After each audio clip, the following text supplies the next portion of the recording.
It's late June 22nd, and Wyoming, Minnesota police are rushing to a holiday gas station after reports that a woman was run over by a truck in the parking lot, with the suspect fleeing the scene.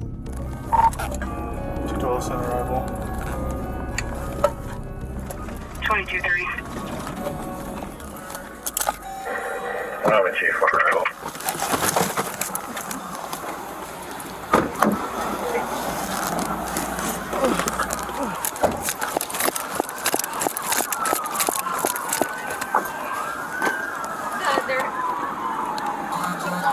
I don't know if there's more. It kind of looks like.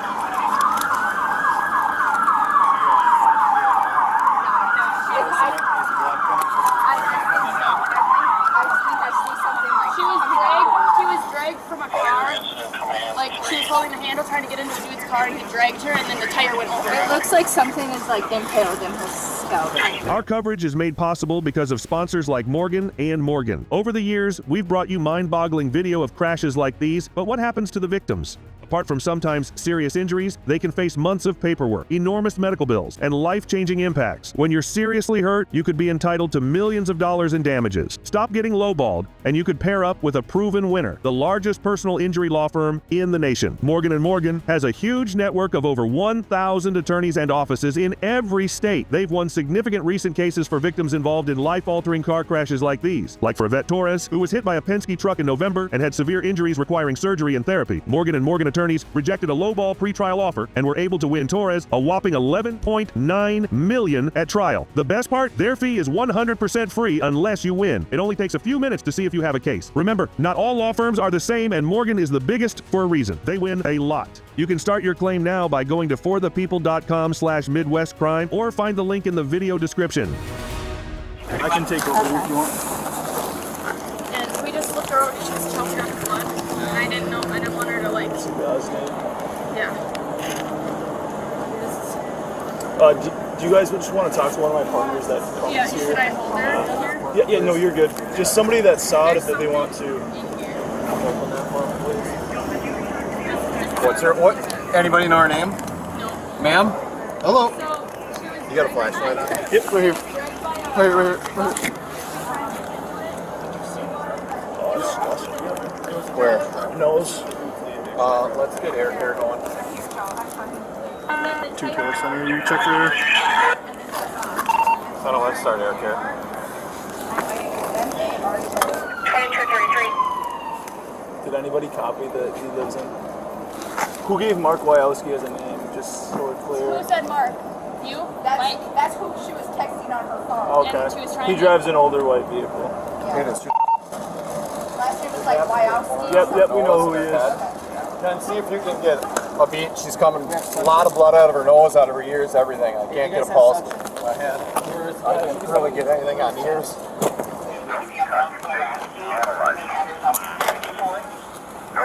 Alright, let's go. Keep your arm. It sounds like she got ran over by a vehicle. Yep. A lot of head trauma.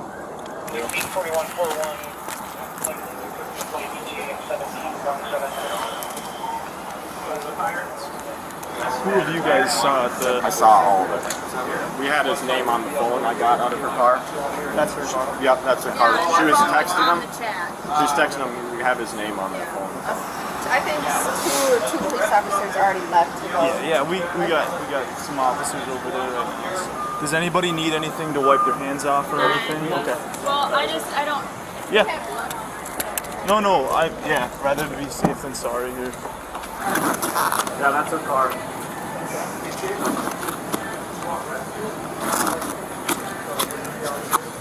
If anybody needs another one, just let me know. But these are like really strong medical grade ones here, so.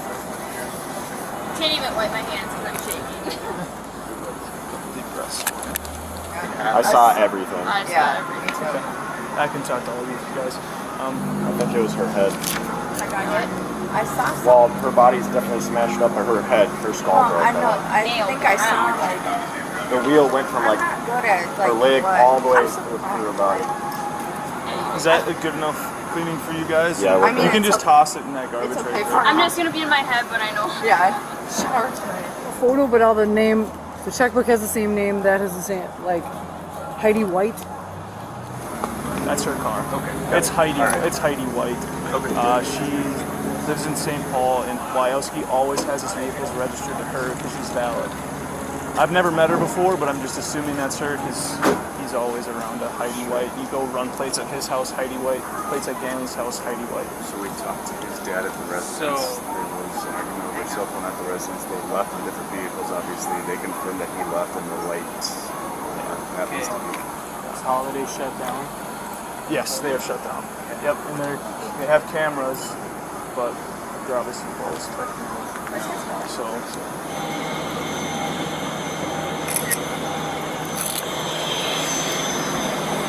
I don't know. Yeah, we got it. You got it. If you want to just leave with me, appreciate it.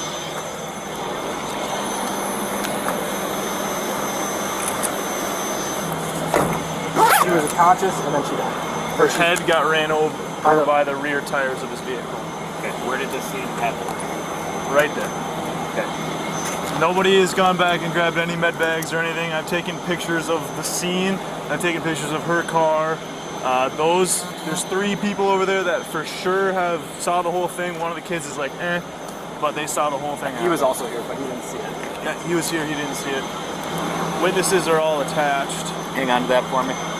I can just type it in the car. That's my rider. She's just standing out. Because Couldn't have picked a better night, could you? I know. Rucker's on his way in too. I'm gonna have him lead the team that takes your residence. So there's information from Ganley that she might know where he's She at. knows where he is, she says. She does. She's gonna cough him up. 140's on her way over. Rucker's on his way in. I told him to bring his SWAT stuff. Yeah, she as of right now, it's a homicide. She was agonal breathing when I got here. They're calling it anyway, so.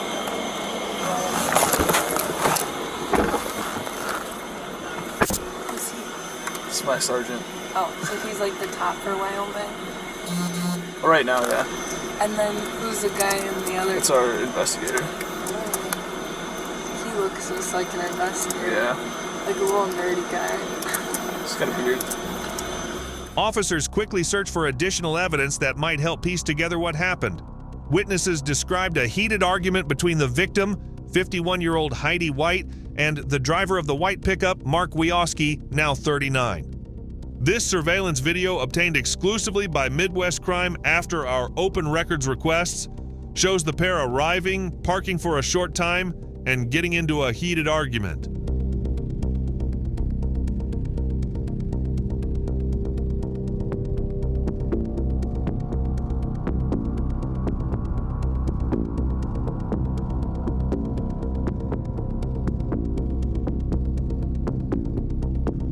Mark returns to Heidi's car and grabs her keys from the ignition.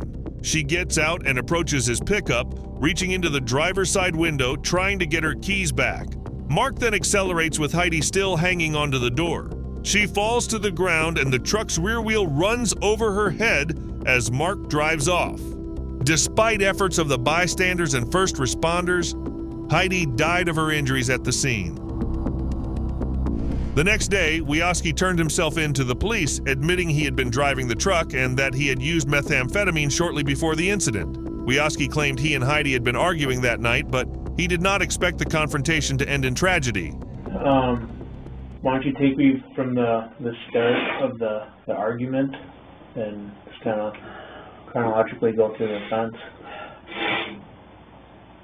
Well, she was over at my house, and I was basically avoiding her, so I wasn't at home, and she wanted to talk and stuff, and so I told her I'd come home, and I did.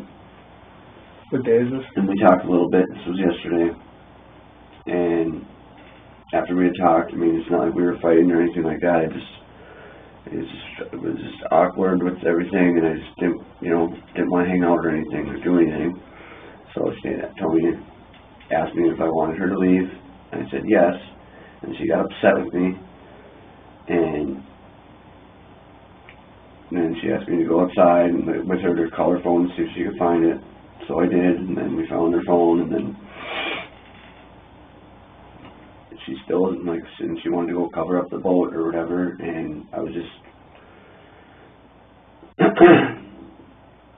upset, and because she just got so mad for no reason, so I tried leaving, and then she like backed up and like blocked my truck, and then so I went around the block, and then she followed me all the way around the block, and then so I went back home, and then asked my dad and his girlfriend to talk to her, to tell her to leave me alone, and that's when she said she wanted my phone. So I threw it on the ground, and it broke, and then I gave it to her, and so then she left, and I thought she was gone, and so I left my house, and I was going to go over to my ex-girlfriend's house, and she was at the parking right there, so I pulled into the gas station, the gas pump, and then she was behind me, so I pulled over to the parking space, and I got out and asked her to leave me alone. And she said she's going to follow me everywhere I go, and she can follow me if she wants. So I reached into her car, and I grabbed her keys out of her ignition. And I got in my truck, and I drove off. And she like tried to stop me or whatever. She grabbed onto my truck, and when she fell, I threw the keys out, and I said the keys are on the floor, and I drove off. And I didn't know if she got hurt. I didn't know that she got hurt. I did not try to hurt her. Mark Wiosky and a woman he knew were fighting, according to police. Prosecutors say that gas station surveillance video shows Wiosky flick a cigarette into the victim's car, reach inside, then grab her keys. Wiosky then got into his pickup truck and was trying to drive away when the woman was hanging onto his window. She fell off under the truck and was run over. The next day, Wiosky contacted police and admitted to driving the pickup. He also told police he had used meth about an hour before the incident. As the case moved to trial, the community braced for what many expected to be a straightforward prosecution. But the defense had other plans, presenting a narrative that would challenge the very foundation of the charges against Wiosky. Wiosky's defense team argued that Heidi White's death was not a crime, but a tragic accident. They claimed that Heidi's own actions, grabbing onto the moving truck, were the direct cause of her death. The defense team introduced a controversial backstory, alleging that Heidi had a troubled past that included criminal behavior, assaultive conduct, and unstable relationships. According to the defense, Heidi's obsession with Wiosky had turned into harassment and stalking, much like her previous relationships. The defense sought to introduce evidence of Heidi's past, which included multiple legal infractions, from theft to assault. They argued that Wiosky knew about Heidi's history and feared that her behavior towards him was becoming increasingly erratic and dangerous. That's her car. The defense also claimed that Heidi had a history of suicidal tendencies, suggesting that her actions on the night of June 22nd could have been driven by a disturbed state of mind. The prosecution, however, fought to keep this information out of the trial, insisting that it was irrelevant to the case and could unfairly prejudice the jury. They maintained that the focus should remain on the actions of that night, particularly Wiosky's decision to drive away, leaving Heidi mortally wounded. The case was eventually handed over to the jury, which spent almost 2 days in intense deliberations. Finally, a verdict was in. Ultimately, the jury unanimously acquitted the suspect of third-degree murder and criminal vehicular homicide, finding that the prosecution had not been able to prove the case beyond reasonable doubt. Jurors could not reach a unanimous verdict on his 2 other charges and remained deadlocked. Facing the likelihood of another deadlock, the prosecution decided to dismiss the remaining charges, effectively closing the case. The decision sparked controversy and left many wondering whether justice had truly been served. Can you stop the compression? Pulse check quick. Unplug them.